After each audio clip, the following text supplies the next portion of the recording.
Bonjour à tous, merci de nous retrouver dans cette nouvelle édition de l'Instant Porcher. Dans un entretien fleuve accordé au magazine Zadig, Emmanuel Macron a abordé crise sanitaire, crise des gilets jaunes et bilan de son mandat en général. Il n'est plus vraiment à démontrer qu'Emmanuel Macron est en campagne pour jouer son prochain mandat. Cette campagne, qui a commencé auprès de la jeunesse avec 2 vidéos des youtubeurs McFly et Carlito, est annoncée également en filigrane. Que retenir de ces 20 pages d'entretien? Quel regard porte le président sur son bilan? C'est un long récit qu'a livré Emmanuel Macron au magazine Zadig. Récit dans lequel le président revient sur la crise des Gilets jaunes notamment, crise qui lui a vraisemblablement beaucoup plu. Il a même qualifié les Français de peuple très tenace et résistant. Il est également revenu sur la crise sanitaire. Le président y voit une métaphore de notre temps avec une résurgence de thèmes médiévaux, épidémie, grande peur millénariste. Mais le président a confiance en l'avenir des Français et probablement dans un deuxième mandat. Alors Thomas, cette interview, moi, j'ai un sentiment que c'est vraiment une annonce de campagne où le président fait un bilan de son mandat, un récit un peu fictif parfois. Qu'est-ce que tu en as pensé, toi? Pareil, oui, je me suis dit, là, il y a une volonté de changer un peu son image. Parce que l'interview, au fond, une vingtaine de pages, il y a une première partie, grosso modo, qui parle de son enfance à Amiens et dans les Pyrénées, qui explique qu'il a vu la désindustrialisation dans ces territoires, la montée du chômage, notamment un de ses cousins qui est tombé au chômage, et puis qu'il a vu la disparition des services publics. Ça, c'est la première partie. Puis la deuxième partie, c'est ce qu'il aime en France. Alors, il adore Marseille, il aime beaucoup la Seine-Saint-Denis, il en parle aussi beaucoup. Et puis après, il y a la troisième partie sur, grosso modo, la France qui doit regarder son histoire en face, avec notamment le rapport sur le Rwanda et un autre rapport sur la colonisation. Donc il y a 3 parties où on est vraiment, pour moi, à l'opposé un petit peu de ce qu'il nous présentait en 2017, c'est-à-dire la Startup Nation, et où on fait en sorte de montrer que Macron est un président qui connaît la France, qui est proche du peuple et qui est courageux parce qu'il regarde le passé de la France avec un souci de vérité. Donc c'est une opération séduction sans parler finalement du fond du programme, mais qu'en parlant de Macron lui-même, sa personnalité et pourquoi finalement on devrait l'aimer. Alors justement, quand il revient sur son enfance à Amiens, dans les Pyrénées, il déplore la désindustrialisation, la déliquescence des services publics. Mais finalement, ce sont des conséquences un peu du mythe de la Startup Nation que le président nous avait livré en 2017. Comment est-ce qu'il peut concilier un constat général avec quelque chose qui tue en fait l'industrie en France et les services publics? Moi, c'est ça qui m'a beaucoup surpris, c'est que Macron, bon, on a le même âge, hein, on est né la même année. Donc ce qu'il a constaté, c'est qu'il l'a constaté dans les années 90.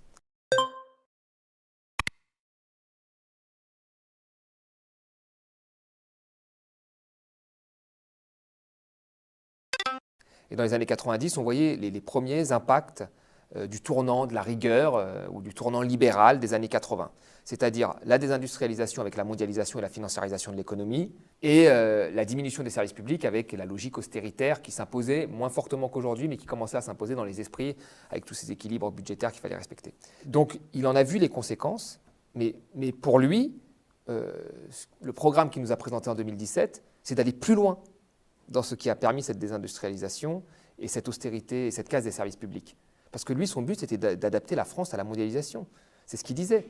C'était de retirer encore plus d'argent aux services publics, en supprimant 120 000 postes de fonctionnaires, 70 000 dans les territoires, soit dit en passant, puisqu'il parle beaucoup des territoires, des collectivités locales. C'était un programme qui avait pour but de répondre à tout ce que voulait le patronat, c'est-à-dire baisse de la fiscalité sur l'impôt sur les sociétés, réforme de l'ISF, baisse de l'impôt sur les revenus financiers, en espérant qu'une fois qu'on aura répondu favorablement à tout ce que veut le patronat, il daigne revenir gentiment s'installer en France, alors qu'il était parti en grande partie ces 30 dernières années. Donc en fait, Macron, il part du principe que c'est horrible ce qui s'est passé, mais sa politique visait à aller encore plus loin dans ce qui a fait que nous en sommes là aujourd'hui. Donc il allait plus loin dans la financiarisation, la mondialisation et la libéralisation du modèle économique. Donc là, il y a un vrai problème de cohérence. Et puis après, il y a tous les à côté dont il nous a parlé, l'ubérisation de l'économie, la Startup Nation, qui est à l'inverse finalement de l'industrie. Et au final, là, il nous fait toute une interview, il nous explique qu'il croit au service public, qu'il faut réindustrialiser le pays. C'est à l'opposé complètement de la campagne qu'il a menée en 2017. Alors il essaye de faire des retours dans l'interview pour faire comme s'il savait, genre dans Révolution, son livre qu'il avait sorti en 2017, j'avais dit ça. Mais la réalité, c'est que sa campagne n'a jamais été axée sur le service public, ni sur la réindustrialisation. C'est faux de dire ça. Il évoque aussi le cas de la Seine-Saint-Denis dans cet entretien-là. Il y a l'audace, je trouve, de dire de la Seine-Saint-Denis qu'elle c'est la Californie sans la mer.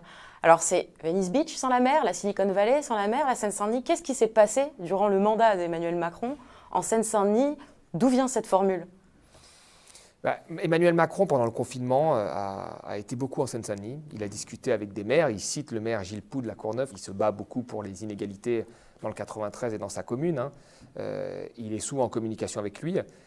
Donc, il a été dans le 93. Je pense qu'il y a vu un certain nombre de choses que l'on voit quand on va dans le 93. C'est-à-dire qu'il est vrai que dans le 93, il y a beaucoup d'entrepreneurs.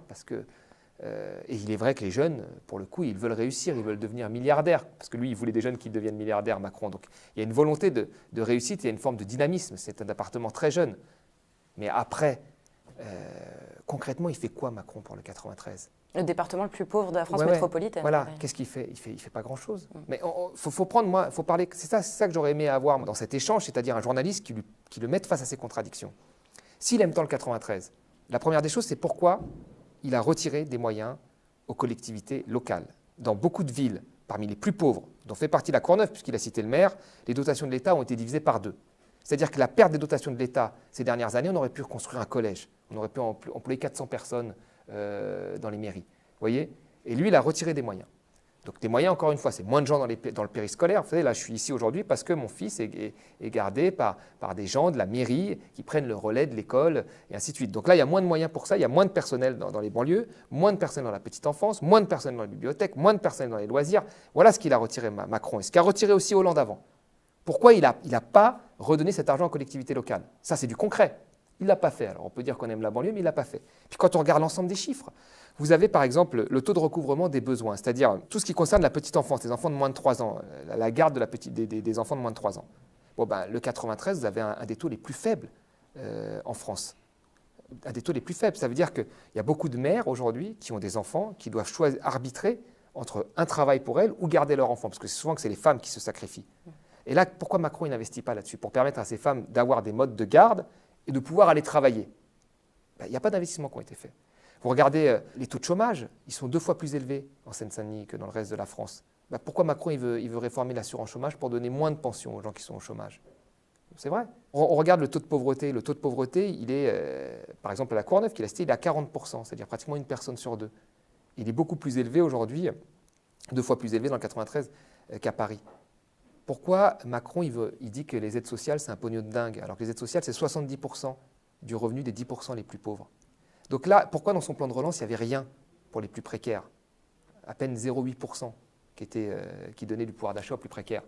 Là, c'est des vraies questions qu'il faut lui poser s'il aime tant la Seine-Saint-Denis, qui regarde les besoins et qui comble ses besoins.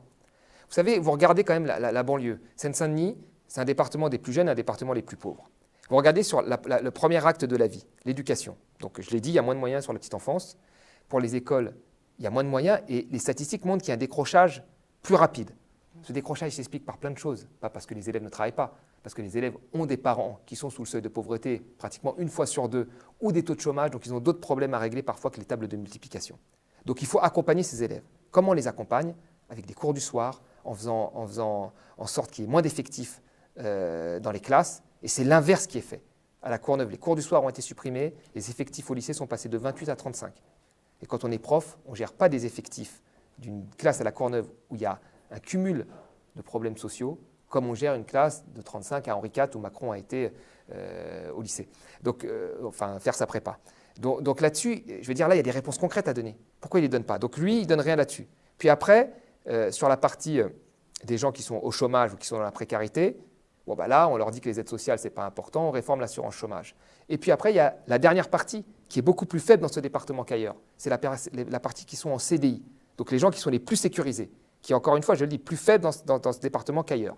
Et bien sur cette partie-là, on passe des lois travail pour rendre leur vie beaucoup plus difficile, pour qu'ils soient licenciés plus rapidement quand la conjoncture va mal, ce qui est le cas maintenant. Donc sur toute la vie d'un habitant pauvre du 93, sa vie est beaucoup plus difficile depuis que Macron est passé au pouvoir. Donc il peut nous dire après que la Seine-Saint-Denis, c'est la Californie. Hein. Ça fait plaisir, ça fait débattre des gens sur CNews, ça fait plaisir à quelques-uns, mais ce n'est pas ça qui met de la viande dans l'assiette des plus pauvres ou qui trouve un emploi aux plus pauvres. C'est gratuit, c'est tout. Qu'est-ce qui fait justement cette spécificité de la Seine-Saint-Denis? Comment est-ce que c'est devenu le département le plus pauvre et quelles seraient les politiques concrètes à mener en Seine-Saint-Denis? Il y a eu un certain nombre de maires, notamment le maire de la Courneuve-Quicide, qui demandait 10 milliards pour pas que le 93 et tout, on va dire, les banlieues pauvres de France, avec un certain nombre de mesures, notamment, et la première mesure la plus importante était l'arrêt de la baisse des dotations de l'État à ces collectivités locales, qui ont baissé sous Hollande et qui ont été poursuivies par Macron. C'était ça la première mesure. Ça, ce serait déjà une mesure phare. Tu vois, ça permettrait de rééquilibrer. En fait, moi, je pense que quand il y a des départements qui ont des problèmes, parce que c'est des départements, il le dit dans l'interview, qui sont les premiers à accueillir l'immigration, par exemple, où il y a un travail à faire avec de l'intégration des classes, des cours, etc., pour apprendre la langue, pour que ces gens puissent trouver un emploi en France.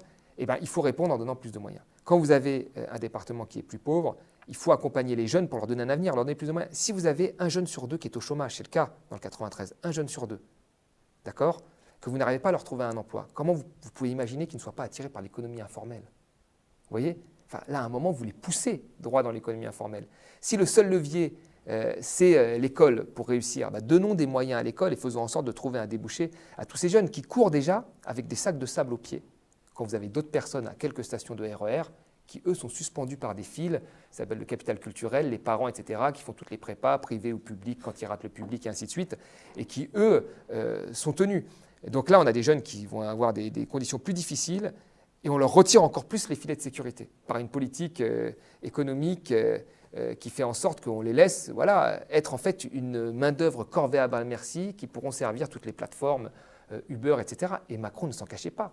Macron, à Mediapart, avait dit il ne reprochait pas à Uber de donner des emplois à des jeunes de Stein qui tenaient le mur, c'est ce qu'il avait dit, et qui bossaient 12 heures par jour pour le SMIC, mais comment ils avaient un emploi?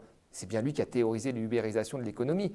Donc disons-le clairement, si le 93 c'est d'avoir une main-d'œuvre corvéable à merci que les plateformes peuvent aller chercher, parce que ça a l'air d'être ça le but, puisqu'on retire des moyens à l'éducation, on flexibilise la partie en CDI et on retire des aides sociales aux plus pauvres et on réforme l'assurance chômage. Donc on laisse les gens, la seule obligation qu'ils ont, c'est de se vendre aux moins offrants, que sont les plateformes Uber. Donc fort de ce constat, je ne comprends pas pourquoi il ne fait pas au moins quelque chose pour améliorer un petit peu leur vie. Et ce n'est pas du tout ce qu'il fait.